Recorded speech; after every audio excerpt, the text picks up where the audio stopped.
It's Wellness Wednesdays. It's Wellness Wednesdays. And apologies that there was no video on Monday.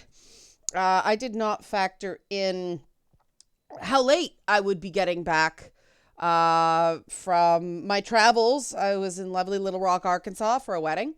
And it was a very nice time. I will talk to the Patreons about that stuff because that involves other people's lives. And so I don't put it on my public YouTube channel. Help support this channel. Become a monthly patron. Patreon.com/Leanna K. Or buy a one-time Leanna Care session for someone who can use it but can't afford it. 6 people. 6 people are in need of subsidized services. Get them only as much as people can pay for them right now. It's monthly. I would love to be weekly. Ko-fi, however it is, ko-fi.com/Leanna K.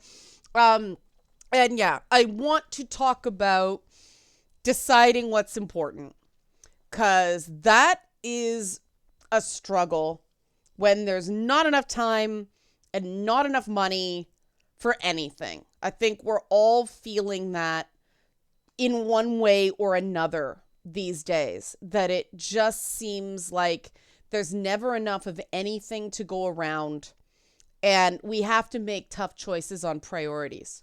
Like my eyeline. Apologies if something is messed up in this video. As a combination birthday, Valentine's,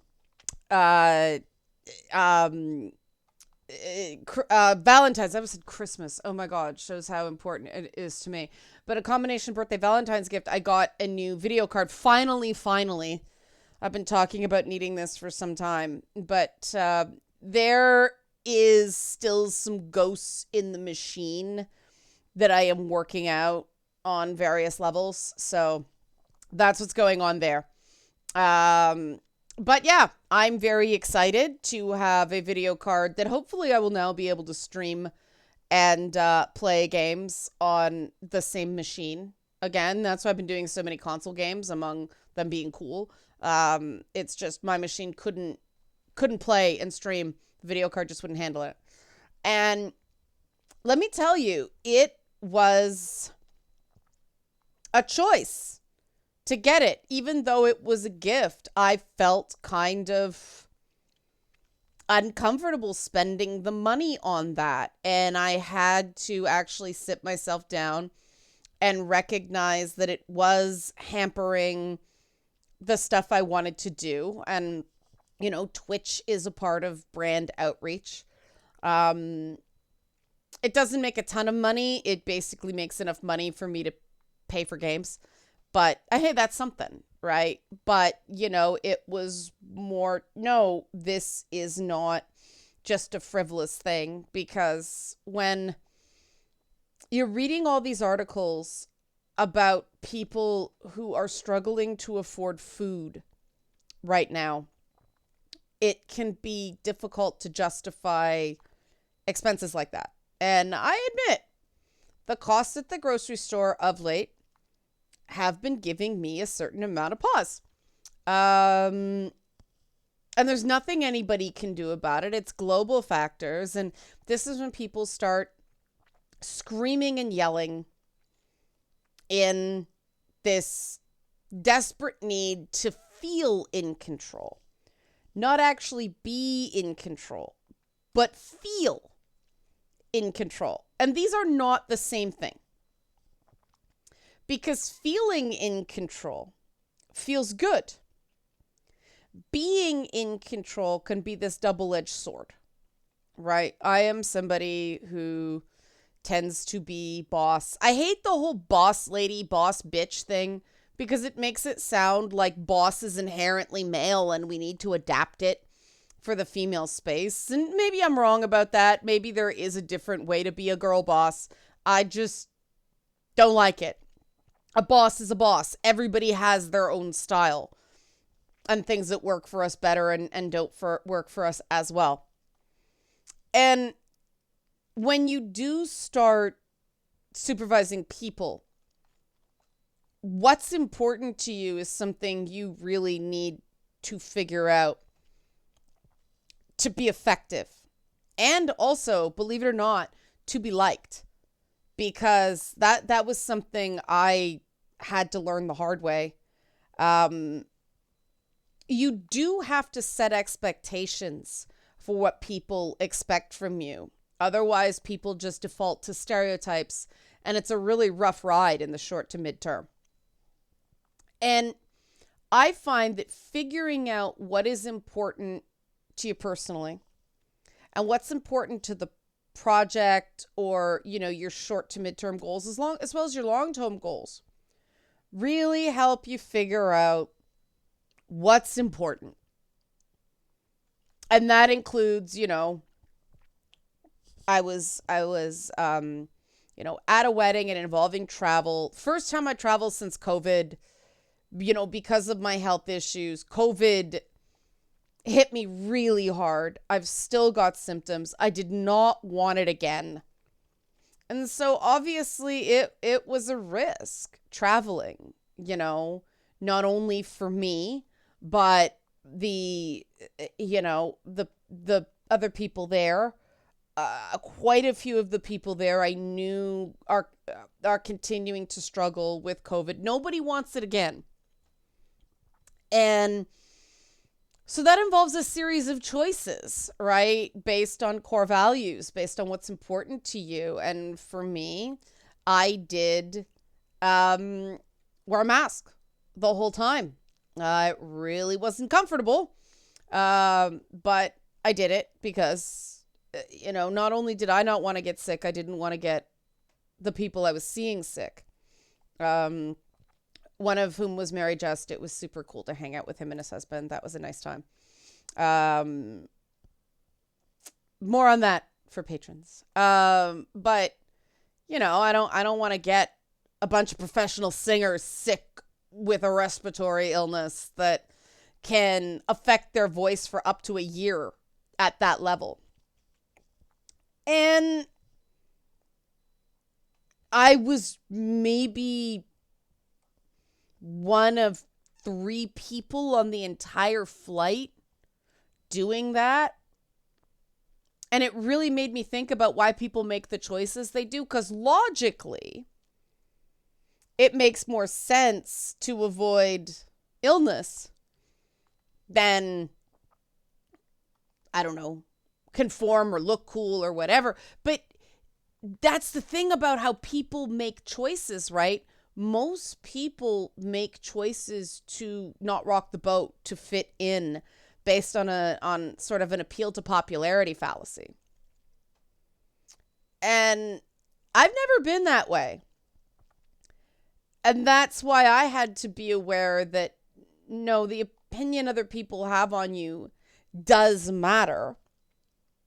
And what I eventually learned is that is something that can be addressed without changing what you ultimately decide to do. Like I said, I ultimately decided to wear a mask. And I actually brought multiple disposable masks.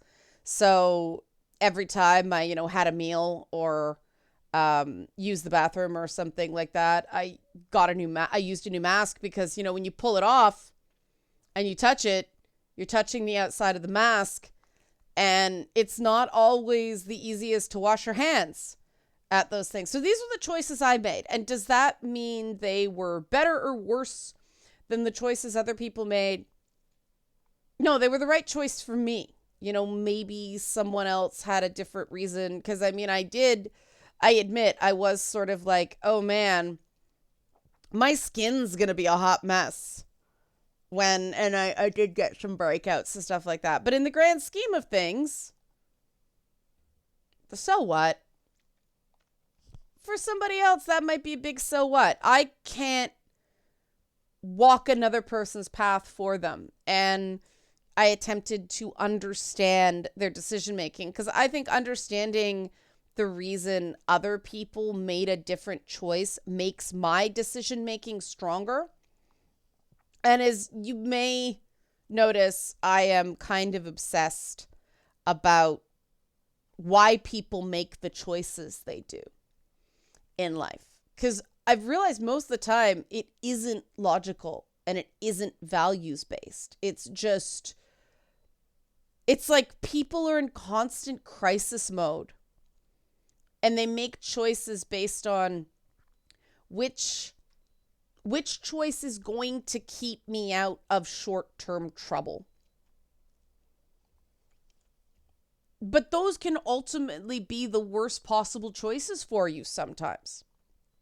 Because if you're in a toxic environment, making the choice that will keep you out of trouble is the one that keeps you manipulated, non-autonomous, and, you're not doing what's good for you. You're doing what someone else approves of.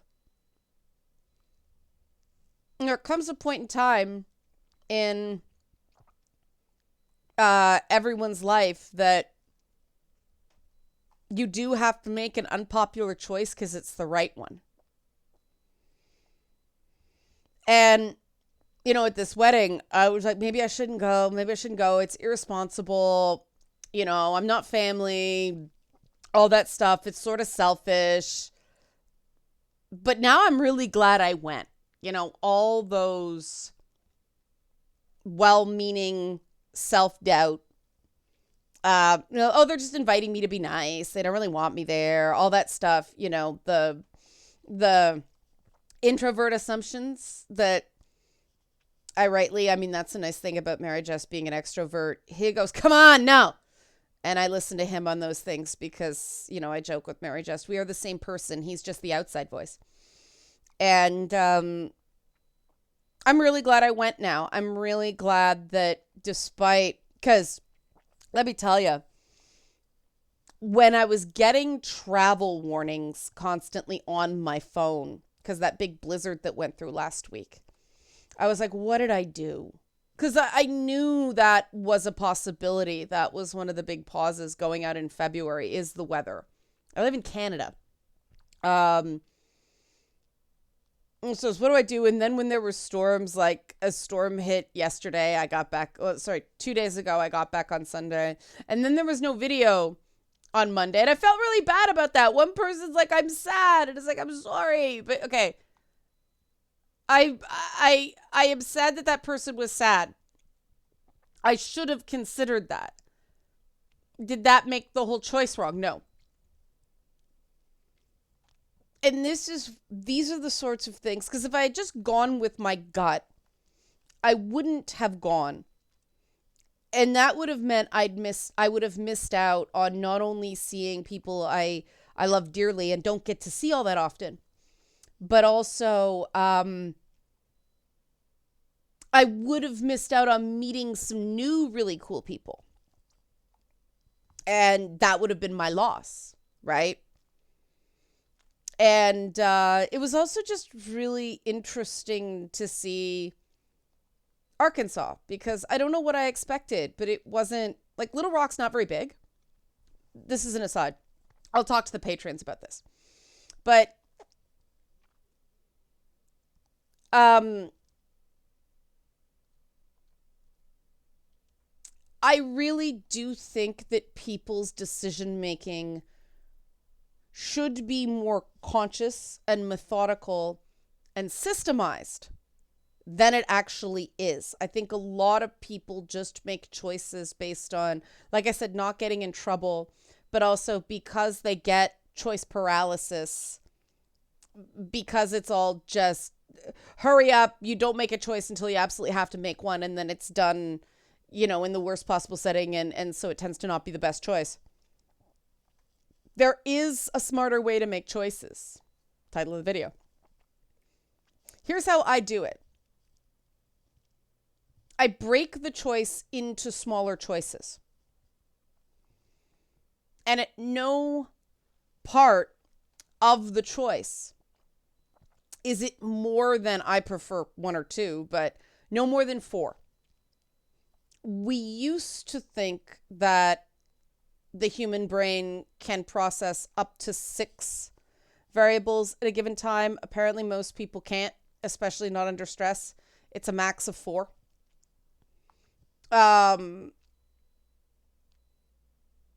Maybe I'm exceptional. I don't give myself that much credit, so I try to limit it to ideally 2, possibly 3, maximum 4. If there's more variables than that, then the slice I'm looking at is too big. I learned how to do this, by the way, when I used to model and had to shortlist photos from photo shoots. Because you take, like, back then you took like 150 shots and had to pick between 1 and 10. I hated doing it. So I was really mercenary about it. And so it's like, okay, eliminate all that have this, eliminate all that have this. And you winnow down your choices into something manageable. Now, once I have my variables, no more than 4 at any given point, I then categorize them into, is this moral? Is this immoral? Or is this amoral? And this is something I got from Stoic philosophy. Most choices we make don't actually have moral polarity. We think they do. But really, in the grand scheme of things, they're not very important. And a client is chuckling right now because we had this conversation yesterday. And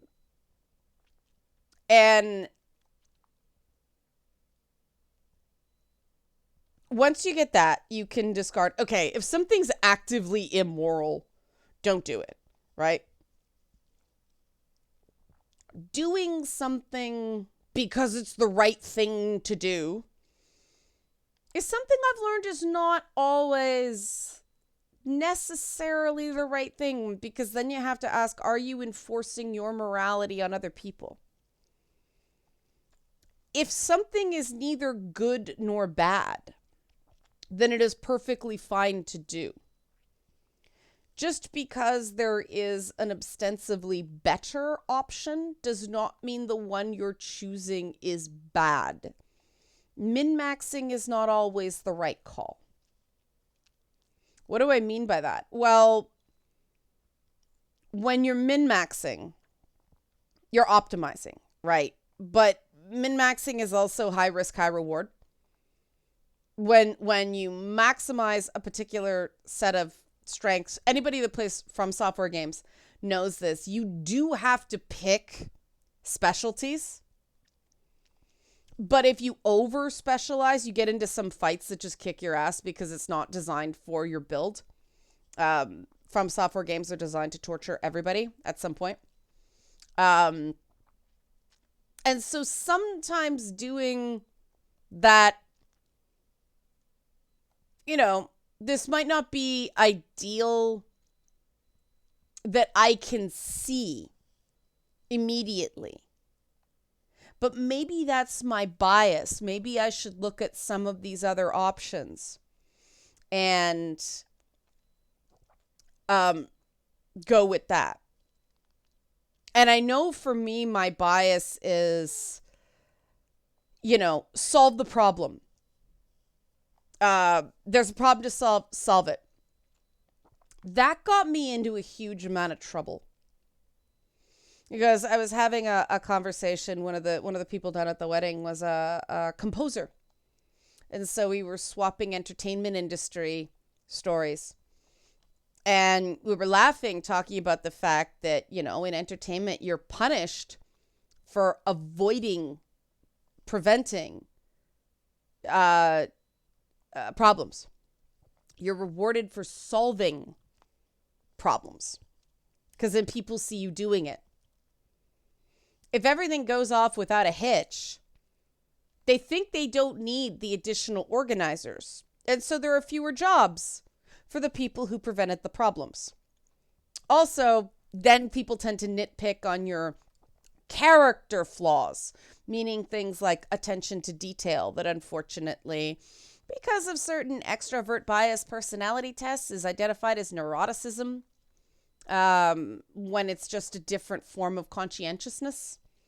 In a lot of ways, I have a huge issue with the Big 5 personality test. I might do that. I'll make a note for myself, do a video on why I have issues with that system. But, yeah, we were talking about the fact the sweet spot is to go along with the plan, say, you know, well, what about this? Have we considered this? If they dismiss you, and you know it's the wrong call, go along with the plan and prepare a solution for when it goes wrong. But do not try to prevent the problem.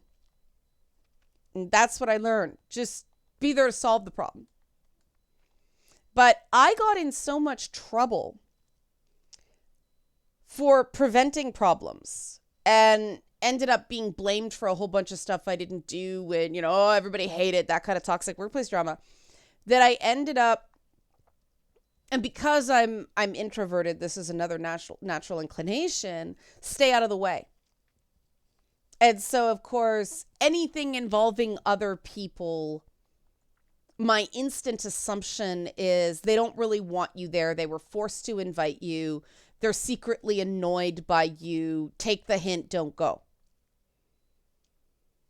Oh, obviously, that's not true, but that isn't true in a lot of cases. Sometimes it is, but that is my default assumption, and I have to watch that.